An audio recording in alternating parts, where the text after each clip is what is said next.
এটা কি বাদাম ভাই? বাদাম কি চলে না?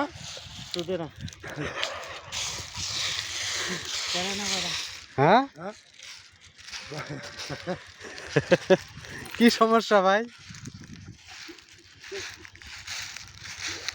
বাদামের আপনার তো কালার ভালো না। এটা কোন জায়গার বাদাম?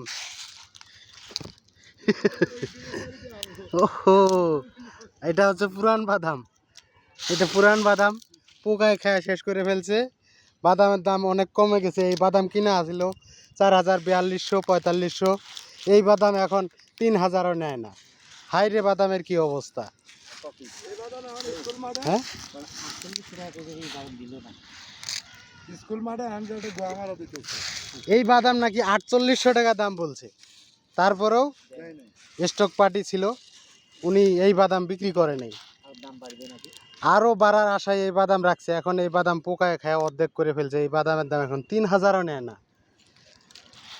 এরকম স্টক পার্টি যদি কিছু কিছু লস খায় তাহলে স্টক পার্টি কমে যাবে, আর গৃহস্থ সঠিক ন্যায্য মূল্য পাবে।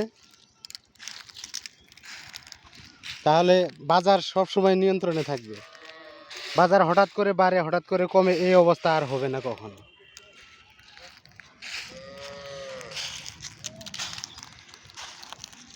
আসলে দূর থেকে বোঝা যায় না যে কি অবস্থা। আসলে যে এটা পুরান বাদাম, দেখেন পোকায় খায়া কি অবস্থা।